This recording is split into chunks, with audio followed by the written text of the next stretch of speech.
مجھ سے ایک صاحب کہنے لگے کوئی ایسا عمل بتائیں کہ میں چاہتا ہوں میری 7 نسلوں میں رزق ختم نہ ہو، جو مہنگائی اور حالات اور پریشانیاں میں دیکھ رہا ہوں، کوئی ہے عمل؟ میں کہا بالکل ہے، اور میں نے اس سے کہا کہ یہ میرے پردادا کے پردادا کا عمل ہے، ان کا یہ عمل ہے، میرے پردادا کے پردادا کا عمل، جو ہماری خاندانی یادداشتوں میں یہ لکھا ہوا ہے، اور فرمایا اگر یہ کوئی بندہ کر لے اللہ نسلوں کا رزق اللہ سے منوا لے۔ اور میں نے اس سے کہا خیال کرنا رزق روحانی ساتھ منوانا، ورنہ دولت مال چیزیں مل جائے گی، جس کے بارے میں کہا جاتا ہے کہ بعض بندے ایسے ہوتے ہیں اللہ پاک ان سے لقمے نہیں چھینتا، سجدے چھین لیتا ہے۔ اللہ ان سے لقمے نہیں چھینتا، کیوں؟ رزق جسمانی دوسرے لفظوں میں مل رہا ہے، اور رزق روحانی اللہ چھین لیتا ہے۔ یہ جو آج آپ بیٹھے ہیں تسبیح خانے میں اور میں بیٹھا ہوں، یہ ہم روحانی دسترخوان پہ بیٹھے ہیں، یہ بہت بڑا دسترخوان لگا ہوا ہے، یہ دسترخوان ہے۔ سنا ہے در یار پہ بڑی دھوم ہے، سنا ہے در یار پہ بڑی دھوم ہے، وہاں عاشقوں کا ہجوم ہے۔ یہ روحانی دسترخوان ہے، میں بھی خود محتاج ہوں، یہ روحانی دسترخوان ہے۔ تو میں نے اس سے عرض کیا کہ ایک دسترخوان نہیں مانگنا، دونوں مانگنا، رزق روحانی بھی، رزق جسمانی تو اس کو بھی ملتا ہے جس کو کلمہ نصیب نہیں ہوا، رزق جسمانی تو اس کو ہی ملتا ہے جس کو کملی والی کی غلامی نصیب نہیں ہوئی، رزق جسمانی تو اس کو ہی ملتا ہے جس کے ماتھے پہ شقاوت لکھی ہے، رزق جسمانی تو اس کو ملتا ہے جو اللہ کا نافرمان ہے، رزق جسمانی تو اس کو ملتا ہے جو اللہ کے وجود کا انکار کرتا ہے، رزق جسمانی تو اس کو ہی ملتا ہے جو آخرت اور قبر کا انکار کرتا ہے، رزق جسمانی تو اس کو ملتا ہے جو جنات اور برزخ کا انکار کرتا ہے، رزق جسمانی تو اس کو ملتا ہے جو خود کملی والی کی نبوت کا انکار کرتا ہے، وہ تو بے بہا لوگ ہیں، ان کو ملتا ہے۔ پر تجھے بھی صرف رزق جسمانی ملا اور اللہ سے یہ منوا لیا، نہ یہ نہ منوانا، اللہ سے کہنا ہے اللہ رزق روحانی بھی دے اور رزق جسمانی بھی دے، 2 رزق اکٹھے عطا فرما۔ کون سا رزق؟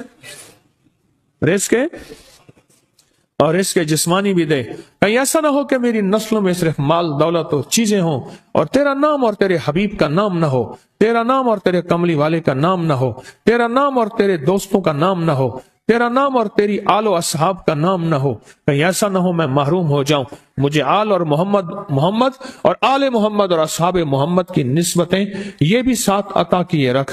میں نے اس سے کہا کہ 2 چیزیں مانگنا۔ اچھا قدرت کا نظام ہے، تو دیوانے بھی ہوتے ہیں، یقین والے ہوتے ہیں، آپ جیسے آپ مخلص بیٹھے ہیں، اور پوری دنیا میں ہمارے ساتھ اس وقت مخلص بیٹھے ہیں جو ہماری آج کی محفل میں شریک ہیں، ہوتے ہیں دیوانے۔ مجھ سے کہنے لگا ایک وقت ایک جگہ ہو بہت بہتر۔ میں نے اس سے کہا، میں نے کہا پھر بھی اگر ایک وقت ایک جگہ میسر نہ بھی ہو تو اگر عمل کسی وقت چوک جائے، عمل کی جگہ چوک جائے، عمل کا وقت چوک جائے، مجبوری میں نہ ہو تو بہتر ہے، پر توجہ نہ چوکے، دھیان نہ جائے، استحضار نہ جائے، یقین نہ جائے، اور سچا یقین ہو کہ میرا اللہ خود کہتا ہے یہ مانگنا بھی تو اسی نے دیا ہے نا، جب اس کریم نے مانگنا ہی خود دیا ہے تو عطا بھی خود کرے گا۔ نہیں خوف نارے جہیم کا کہ کرم ہے مجھ پہ کریم کا، وہ خود عطا کرے گا مجھے، اس نے مانگنا دیا دے گا۔ یقین ہو ایسا ایسا ایسا ایسا، اتنا زبردست یقین ہو، اتنا یقین ہو اللہ کے ملنے پہ اور اللہ کے مانگنے پہ، اتنا یقین ہو کہ گمان اور خیال سے بالا تر یقین ہو، بہت زیادہ یقین ہو۔ یاد رکھیے گا میری بات، میری طرف دیکھتے رہیں، یاد رکھیے گا جس کو ملا ہے یقین کی طاقت میں ملا ہے، اور جس سے چھنا ہے بے یقینی نے اس سے سب کچھ چھین لیا، بے یقینی نے اس سے سب کچھ چھین لیا۔ جس کو ملا ہے یقین کی طاقت سے ملا ہے، یقین ہو کہ میں کر رہا ہوں اور اللہ مجھے دے دے گا۔ کہا کہ کیسا یقین ہو؟ کہا جیسے بکری کے تھن دودھ سے بھرے ہوئے اور میں کہوں کہ میرے ہاتھ سے دباؤں گا اور دودھ نکلے گا، اس سے زیادہ یقین۔ اور کہا کس سے زیادہ یقین؟ کہا کہ ایک بڑا نوٹ ہو اور بڑا نوٹ کے اندر جو ہے ایک آنے کی چیز آنی ہے، تو میں کہوں گا اس سے تو اس کی نوٹ کے اندر تو ہزاروں آنے ہیں، اور میں ایک آنے کی چیز، ایک ٹکے کی چیز لوں گا اور میرا کام بن جائے گا۔ اس سے زیادہ یقین ہو، اور اس سے کہیں زیادہ یقین ہو کہ سخت پیاس ہے اور میں پانی کو دیکھوں، اور پانی کو دیکھتے ہی مجھے یقین ہو کہ اس سخت پیاس میں میرا پیاس بجھ جائے گی، پیٹ بھر جائے گا۔ اس سے کہیں زیادہ یقین ہو۔ میں پھر بھی یقین کو نہیں سمجھا سکا، علم بھی محدود ہے، الفاظ بھی میرے پاس محدود ہیں۔ اس سے کہیں زیادہ یقین ہو، اس سے کہیں زیادہ یقین ہو، اور بہت زیادہ یقین ہو۔ کیا خیال ہے، آپ چاہیں گے اپنی نسلوں کے لیے بخت، رزق، نصیب اور مقدر منوا لیں؟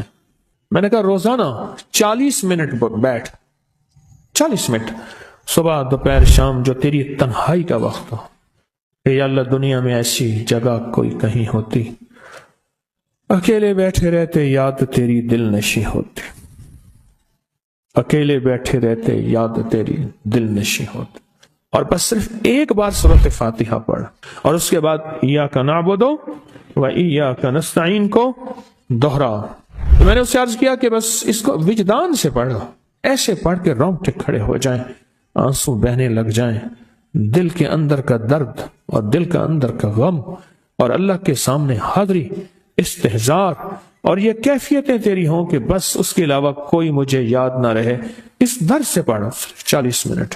40 کی عدد کے ساتھ کائنات کے رازوں کا بڑا تعلق ہے۔ 40 کا جو عدد ہوتا ہے، بس 40 کے عدد کے ساتھ پڑھ، اور بہت توجہ سے پڑھ، اور بہت دھیان سے پڑھ، بہت توجہ سے روز پڑھ۔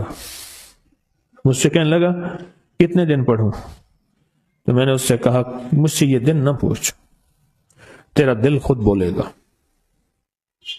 کہ فیصلے ہو گئے ہیں، بس ختم، دل خود بولے گا۔ یہ بتائیں کہ پیٹ بھرتے ہوئے کوئی گھنٹی بجتی ہے، یہ دل خود بولتا ہے کہ پیٹ بھر گیا؟ پیاس میں بھی کوئی کہتا تو نہیں ہے کہ آپ کی پیاس بجھ گئی ہے، وہ دل خود بولتا ہے کہ بس اب پانی کی ضرورت نہیں ہے۔ نیند سے دل بھر جائے تو بس دل بس اب سو لیا، وہ اٹھیں۔ اسی طرح دل خود بولے، دل خود بولے، کیا بولے؟ دل خود بولے، اور دل اندر بولے، دل اندر بولے کہ اللہ پاک جل شانہ نے نسلوں کے لیے رزق، عزت، دولت، برکت کے فیصلے کر دی، بس دل بولے۔ کتنے دیر کر، اب یہ تیری اپنے مانگنے میں ہے، اب یہ تیری اپنے مانگنے میں ہے۔ مانگنے میں کمی ہے تو دل نہیں بولے گا،